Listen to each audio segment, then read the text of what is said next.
Welcome to this episode of the 94twenty podcast, where we talk about the music that we love and the industry that we tolerate.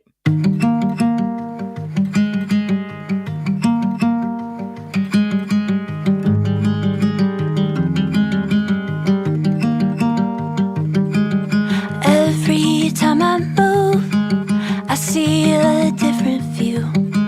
It's not like I remember as a kid. The trees aren't that tall, the mystery of it all. Will the dreams that I have now fade away? As time rolls by, I'm figuring out. It seems like the good times let me down. I wanna taste, I wanna see, look to the depths, cry within me, some sort of truth, hopefully peace.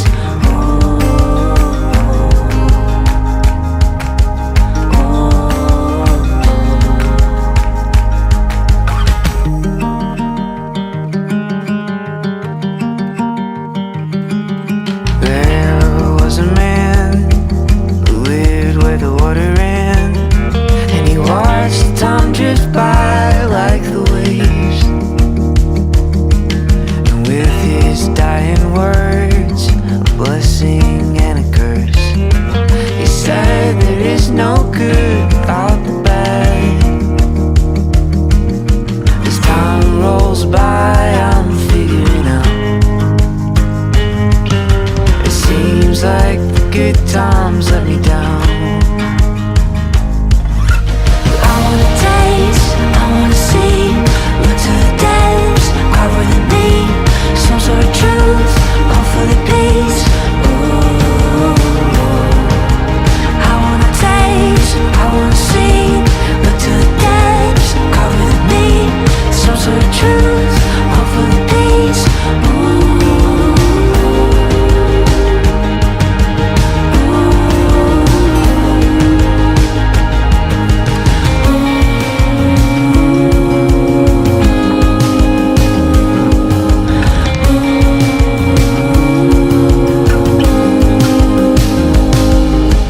Time rolls by, I'm figuring out. It seems like the good times let me down. I wanna taste, I wanna see, look to the depths, cry within me, some sort of truth, hopefully peace. I wanna taste, I wanna see, look to the depths, cry within me, some sort of truth, hopefully peace.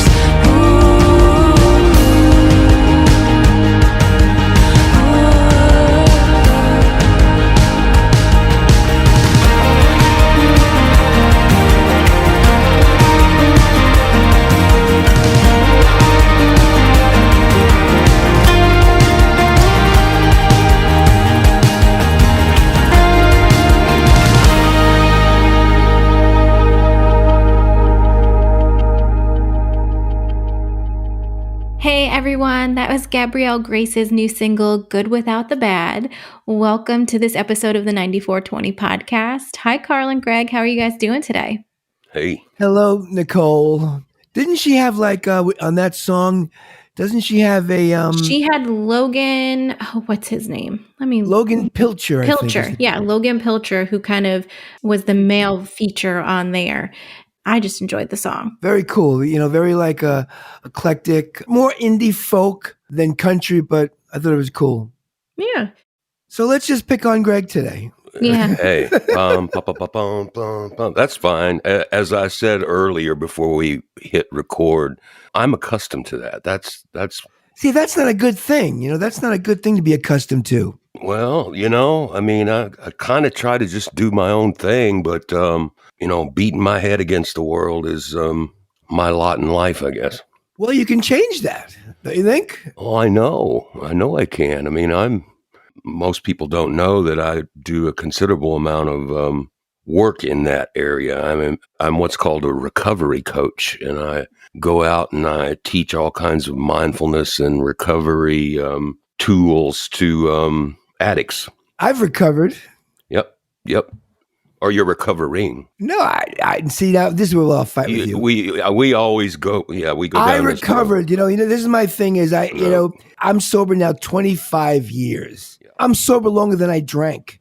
So right. I have a problem with some of this recovery terminology where you're just recovering. You're still an alcoholic, and I don't know. I don't buy it. Yeah. Just like when you're saying, bang my head against the world. When you start believing in that concept, then you buy into it and you accept that. No, you basically, what you do is once you recognize that's what you're doing, then you deploy tools that will keep you from it.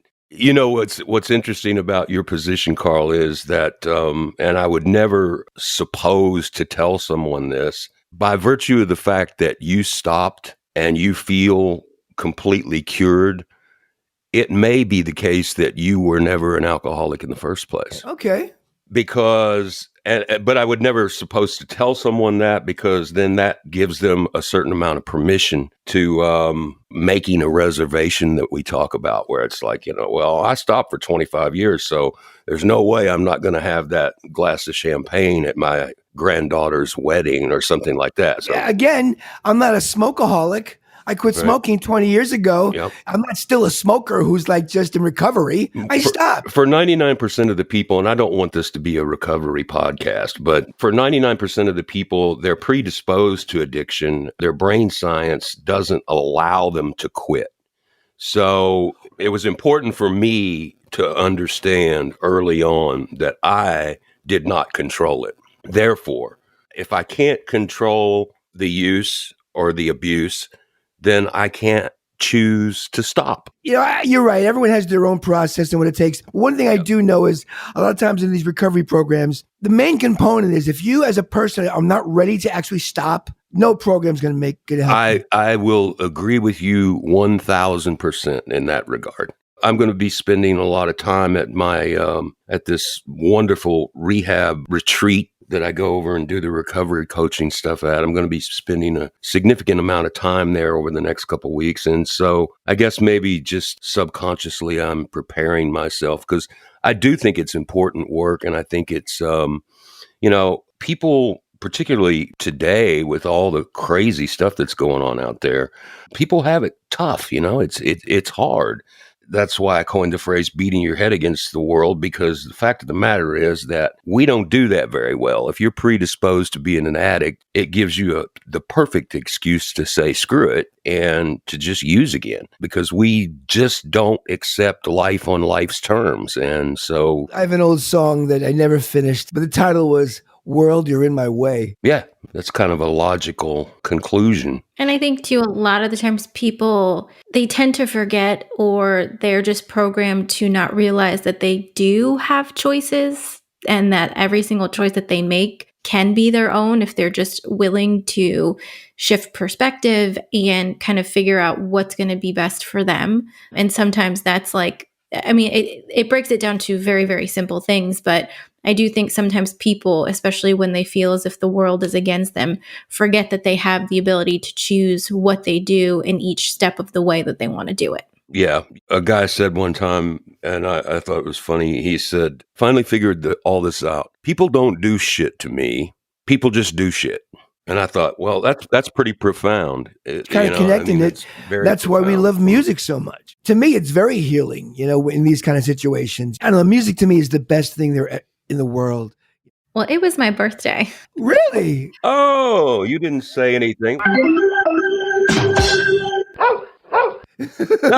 I don't like to make a big deal about my birthday. I just wanted to have a very low-key weekend with my family, which we did. We ended up going up to a friend's house who has a lovely in-ground pool on Saturday and spent most of the afternoon there. So, and then yesterday, Greg, we had like random storms in the morning. So yesterday was kind of a bit of a wash, but it was a nice weekend to be able to ring in my 34th year on this earth. Funny, this pool thing. So we have a very, very, very large backyard. Who mows that? I used to really enjoy it. Very mindful yard work, but the mower broke, so I started paying these guys $40 to come and do it with one of those zero turns. It takes them they do the whole acre in like 15 minutes. It's ridiculous. They're flying through the backyard. It's fantastic to watch.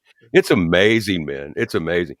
So, but every summer we have this dilemma. My wife and I sit on the back patio, and every single house, we're on a cul-de-sac. So of course you're on a cul-de-sac. There are like where 5 or 6 live? houses that surround us. I'm on a cul-de-sac too. What is that supposed to mean? I don't know. Exactly. Well, what it means is that I think you have more neighbors in your back, on the back of your property, because it's a circle, it's a semicircle, right? So every single person in this neighborhood has, $50,000 to $100,000, totally outfitted, incredible pool. So my wife and I sit out there and we sweat and we hear splash, hee hee, splash, hee hee, from all points. It's like surround sound of people having fun at pool parties, and we're sitting there, staring at our phones. Yeah, exactly.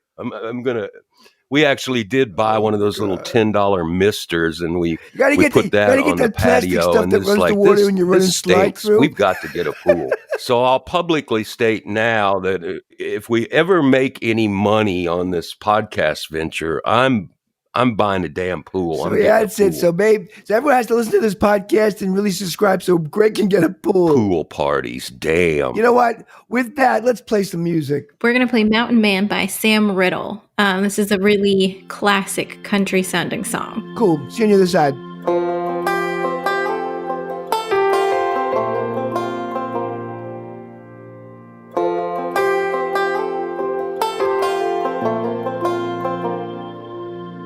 Standing on the edge, knowing we could fall down, looking out over the ocean, but I'm not ready now. I'm up here on this mountain, enjoying the view, and I know all the things that I have put you through. You can push me off if you wanted to, and I would understand.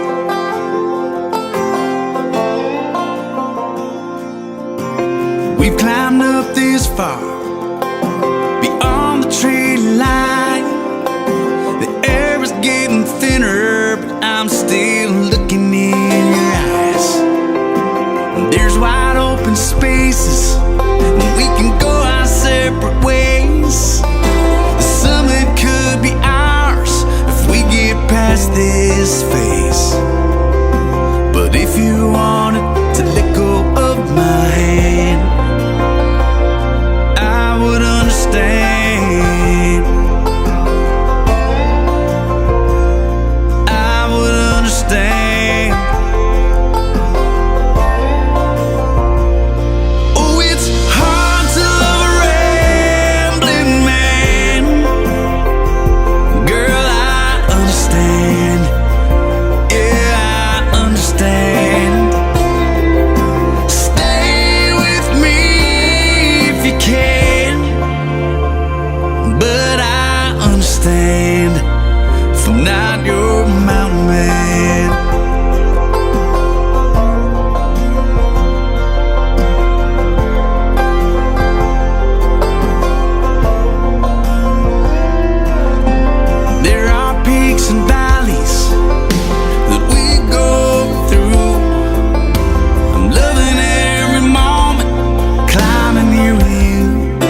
right, everyone. That was Mountain Man by Sam Riddle. Nicole. He is the second. Yeah, he's the second artist that we're featuring in today's episode, which I don't know. I really like the sound of it. It's just classic country to me. He's got a really nice sounding voice. Cool name too. I like his name. Yeah. So back on the other side, we were just talking about pool parties and all of that fun stuff. But what did you guys do this weekend? I actually had a really, really, really good weekend because I had one of those little milestone events. So I took my grandson, who's 5, I took him fishing for his first fishing You trip guys on living Friday. actual lives. Well, it was really special. It was really great. And then, on the way back, I kind of discovered, I love talking to him. He's 5 and he's usually willing to talk and he doesn't have much of a filter. So, Grandpa, that he said podcast to you me do from really the back stinks. of the car, he said, like, that, that sucks. Yeah. Yeah. So he says, that was really amazing, Papa. And I said, yeah, it was really cool. Thankfully, I It's took him regular out fishing there or fly and, fishing? well, I always fly fish, but I bought him a little Zebco and I took him to a local agri center in town with about 5-acre pond. And I figured there'd be fish there. So within 5 minutes of us having lines in the water, he caught really nice little smallmouth you throw bass. back? And it was just fascinating to see. He was just so incredibly elated. Oh yeah, we're catch and release people. That was another funny thing he said. He said, so do we grill these? He's like, we're supposed to grill these, right? I'm like, no. We catch and release. But he says to me from the back seat, he said, that was just amazing. And I'm like, yeah, it's really cool. And, did you take note of all the things we did and all the things we saw and blah, blah, blah, blah, blah. He said, yeah, I was really afraid to fish. And I said, really? And he said, yeah, I didn't think I was going to like it. I was afraid. And he said, I was scared. And I thought, that word, scared. wow, this is so strange that, we don't. Yeah. And then to have it be such a great experience. And then, yeah, exactly. Have him discover there in front of me that it's like, hey, this was nothing to be afraid of. And it's like, it's touching for me. It's a great lesson. It's a funny story about catch and release. And I heard a joke about these 2 fish, and with 3 fish. And they go, what happened to Dave? And I go, I don't know. They go, and all of a sudden Dave comes back in the water and goes, hey, Dave, what happened? He goes, I don't know, man. I had this near-death experience. They pulled me up. I went on this boat and they threw me out. They threw me right back. It's like to fish, catch and release is like a near-death experience. Well, I think it's what happened to Dave. Happened to Dave. I think it's awesome that you were able to give him that experience and allow him to overcome that fear that he had or whatever he was truly afraid of. It brings it back to what Carl was saying in the last episode that kids and babies or whatnot, they're just so innocent and they don't know anything that's going on in the world that each experience to them is always going to bring that genuine reaction of truly what it meant for them. Yeah, and we tend to forget. My thing was trying to navigate. What I had to do on Friday. Going over and picking him up. Getting everything ready.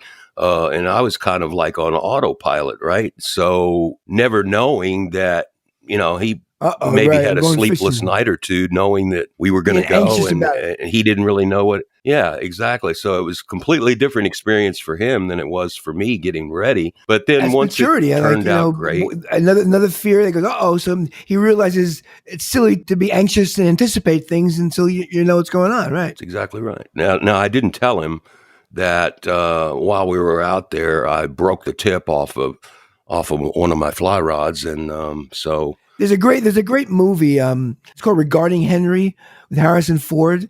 And basically what it was is Harrison Ford plays this really ruthless New York attorney, right? Who just does anything to win his cases and stuff. He's in a little stationery store and he gets shot. He gets robbed and gets shot and has a brain injury. And basically what happens is when he wakes up, he loses his memory. So he's a brand new, perfectly fine person with no memory. And he becomes a different person because now he starts over again. And he's no more ruthless. He's kind. He's giving. He's loving. And I wonder how much of us have that. How much of who we are is learned and absorbed and just programmed. And if we could just do a reboot, how much we could change. How much do you think we come with, and how much do you think we're pre-programmed, or how much do we learn? I think it's a little of both. Yeah, I agree. I think we're pre-programmed with a bunch, to be honest. And unfortunately, some of our tendencies, some of those neural pathways that we all choose to use on a regular basis, and then we just get stuck in those ruts. So I think the challenge is to see the world differently, to change your perception, and then start to do things. I think they call it cognitive behavioral therapy, but do things that force your brain to learn a different way. And then that's how I think you get to those choices that Nicole was talking about. There's a great saying I heard. It goes, "If childhood is so wonderful, why does it take your whole adulthood to get over it?" Well, I think we're pre-programmed in a way, but I also think that pre-programming can be brought out in different ways by what we see and what we're taught and how we learn. So just because we're pre-programmed doesn't necessarily mean that's the exact way it's going to come out for other people. I think that's it's a whole other thing to unpack, because it's like nature versus nurture and things like that. It's a probability, but based on your environment, it's which way you may not go. Exactly. Which sometimes that's why it's hard for people to make choices that are truly what they want, because they just can't see things in the way that they want to. And a lot of the times people don't really understand or know how to let go of things that have happened in their past in order to, like Greg was saying, be able to make different choices and kind of reprogram the brain to start thinking in a different way. Because at the end of the day, it is a choice, and it is hard to stick to if you don't necessarily have the support around you to make that happen. So this is the Dr. Phil episode. This is the Dr. Phil episode, yes. Anyway, let's get to that question of the week. The what, Carl? It is the... You have to say it. Yes, we do this every week. We can't get this done. Let's get to the question of the week. So you got to say it, then I do it. Go ahead. Let's get to the question of the week. So, what was the question again? It was, what is your favorite live music memory? Why do we listen to this podcast? No, but it is, what is your favorite live music memory? And we got a few answers. I mean, we chose these two because they're both from artists, but they're both, but they're separate, different takes. One is from Lexi Jordan, am I correct? Lexi Jordan. And she talks about a show that she went to. So let's see what Lexi had to say. My favorite live show memory would definitely be when I went to go see the Taylor Swift Fearless tour. She had just finished singing a song, and she was looking out into the crowd, and she was just so appreciative, and she actually started tearing up. And I loved her music so much, and I just really always aspired to be an artist like her. And to just see how much she cared, I knew that was something I would really connect with. And personally, with my fans, that's the whole reason why songwriters and singers, that's why we do this. It's because of the people that listen to our music and the things that we can help them get through these lyrics. That's what's most important. So that was definitely a big moment for me, where I realized what I truly wanted to do, and that music was really my passion. Cool. Well, I think what's interesting in her response brings it back to what you were saying, Carl, that music truly is like therapy for people. And if you're able to connect with them and have them have some sort of emotion around what you're doing, it really can help change them or soothe them in a way. There's something, Greg, you might get. I never understood, being an artist myself, about sharing my music. I never thought of that term as that. I don't share my music. The music I write was for me to purge my feelings and my thoughts, and that's it. And if you get something from it, great. It's not about you. I don't do it for you, so maybe I'm selfish, but I don't try to share my feelings. I just expose them, and if you get something from it, great, but if not, it's not the point. Well, I think it's analogous to a painter creating a painting and it hanging on a gallery wall. I mean, I don't think as they're creating, and then once they've fixed it in that form and it ends up in a gallery somewhere, I don't think their intent was to create that emotion or create that experience as people look at it on the gallery wall. I think it's just fixed in time. So when you go and you play as a singer-songwriter or as an artist, I think you're basically you're creating for the audience, but I don't know, I don't really know. I've never really thought about the idea as to whether or not, when I play on stage, when I haven't in a while, you're just but a when picture on the wall. Well, what I do is I don't even acknowledge the audience. I just start, and then all of a sudden, 45 minutes, an hour later, I walk off the stage, I'm sweating, and it's done. I don't even remember what I did. I don't remember how I remembered all those words. I just went through it. I just, and then if you get something from it, great, but it's never it's kind of a voyeur kind of approach. And sometimes that's really, it depends on how much you've bought into the act. So when I went to see you in that little club in New York City, I had only heard, some recordings, and I'd never seen you live before. And I was pretty intrigued by your approach to live performances. But, most of the live performances that I've seen that I've really engaged with and was highly entertained by, there was this feeling of the artist. I don't know if sharing is the right word, but there was this feeling of being able to watch them connect with their fans that was pleasurable. It was cool. And I remember that I saw Queen one time, and Freddie Mercury coming out to the front of the stage and toasting the crowd, and they had a glass of champagne and that kind of thing. And that communal experience was kind of cool to see. I could do that too, but again, I guess it depends on my mood. Well, I'll add my 2 cents to this. I think what Lexi was just trying to get across is how she interpreted the performance was that she was kind of being allowed to experience something with the artist. So it was more a one-on-one connection as opposed to a one-to-many connection. And that's what maybe she tries to accomplish with her fans, and how she's growing her audience and how she wants to perform, which is in her right, because as an artist, she can do things what she wants to. But I think, Greg, what you were saying, it's more most of the time with artists, they just want to go out, perform, maybe have some sort of connection, but at the end of the day, perform the music that they love. Right. And at the end of the day, the fans truly can sometimes feel that is allowing them to share in an experience with their favorite artists. Yeah. I know for me, like when I have seen many concerts and many shows, some not so great, some great. But I will always remember going to see Alicia Keys perform at the Jones Beach, whatever they're calling the amphitheater nowadays. I forget what it is. But that was always a performance that will stick with me because I felt as if I understood her in that moment, but it probably could have meant nothing to her. But the way that she performed and how into it she was, it's one of those things that it stuck with me like 20 years later. And I think that's probably what Lexi was trying to get at, is if she can do that with her career, that would be probably what her ultimate goal is. I guess before we play the next person, my little favorite thing is my favorite show. And it's again, like, I'll contradict myself as I always do. Is kind of about sharing. It was Peter Gabriel at Forest Hill Stadium back on Shock the Monkey tour. And what I dug about this is Peter Gabriel, Lay Your Hands on Me. And he basically had this wireless headset. And he basically laid into the audience.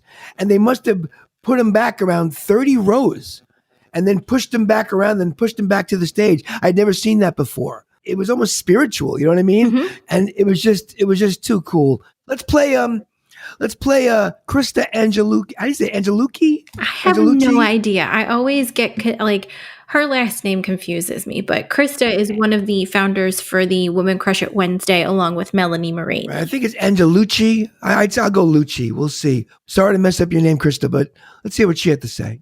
Oh gosh, I feel like this is a really hard question because I've had so many very, very fun memories with playing live music. For me, though, there's one that really sticks out, and I've never forgotten this. A few years ago, I had opened up for Phil Vassar at the House of Blues in Boston. And when I was out there, I had played a song for my papa who had passed away. So after the show, I had this lady come up to me in just tears. And she had recently lost a really close friend of hers. So she was just telling me how much that song had really touched her and meant to her. And I will never forget that moment. And to me and to every artist and writer, to touch someone's life and their hearts with what you've written is just like really, really cool things. So I'd say that's probably one of my greatest memories. Cool. Yeah, I agree. I get it. Well, I think it brings it back to what we were talking about. Like, she was performing just to be able to connect with the audience and give them a really good performance. And then the fan took that as a one-to-one kind of sharing aspect of what she was able to do. So I think for each person, the way that we see shows and we figure out like the live memories of it is more going to be super personal and super intimate as opposed to maybe what the artist is feeling in that moment. Yeah, I think that the audience picks up on different things, so you can, a lot of folks, I think it was even mentioned, a lot of folks love seeing an artist come and perform and being able to see the humility of that act. And, the artist was very humble and they were amazing and they played well and they were respectful of the crowd and all that kind of thing. I mean, I've seen that occur. I've seen, and I've seen the opposite too. I think we talked in another episode about, I've seen acts berate the crowd, I mean, I've done that. and it's like, so I guess it's all in, I guess most of it is kind of what you bring to it. I mean, I've seen so many shows. You know what I think it is too a lot? Getting back to what we said last week too about charisma and authenticity. I think people have an innate way of sensing if someone is for real. And when someone is for real, truly, honestly for real, they'll embrace that. They're open to it. One of my best shows was probably one of my worst shows. Remember, I didn't have a spare guitar. I was doing this 45-minute set in the city somewhere. And I don't know, I strummed with chord. I'm like 2 songs into the set and I broke 2 strings. Boom. I go, oh man, I don't have a spare. So what am I going to do? So I just sat down on the stage, with my legs dangling off, and I started restringing my guitar and started talking while I'm singing the guitar. It must have took like 15 minutes because I'm tuning, I'm stringing. And like, I thought it was going to be the biggest, the worst. Oh my God, what the worst? It was great. People just liked it because I just say, hey man, sorry, I broke a string. And I just sat there and just started talking. So what do you think about it? So I think the world is basically good and people are basically caring, I think, for the most part. I think we've learned to be hard, and I guess a lot of people wouldn't believe I'm saying this, but I don't know. Yeah, I think I can recall. I mean, I have many, many, many memories of great shows, but I can recall that I went to see John Denver one time, and that was the kind of show that, there were probably 8 or 10,000 people there, but it felt like you were in the living room, right? So He's because pristine. he I just like him, had the ability to kind of, make everybody feel comfortable. But I do think there's an art and a science to actually creating a live show. I can recall seeing Alice Cooper on a number of occasions, and so I think there's a lot of work that goes into kind of creating the experience. Yeah, but then there's a Michael Jackson show, and then there's a James Taylor show. Right. They're 2 separate concepts, Right. But I do think that you can make things memorable, with production value and with, I mean, I guess everybody presupposes that they're going to go out and they're going to play. I actually listened to Bursting Out, a Jethro Tull live album. God, we're dating ourselves now. Well, but I mean, the fact of the matter was that those shows were just bizarre and beautiful and wildly creative. And of course, the band played. The band was just smoking. I mean, it was Elizabethan psychedelia. On that note, thank you guys so much for listening to this episode of the 94twenty podcast. Make sure to subscribe on the channel of your choice so you never miss out on any episodes. And if you want to go to the show notes to find any links about anything that we've talked about, just go to the numbers 94 and the letters 20, TWENTY.com for all of the show notes and more. We'll talk to you guys next week. Bye-bye. Bye. Bye, everyone.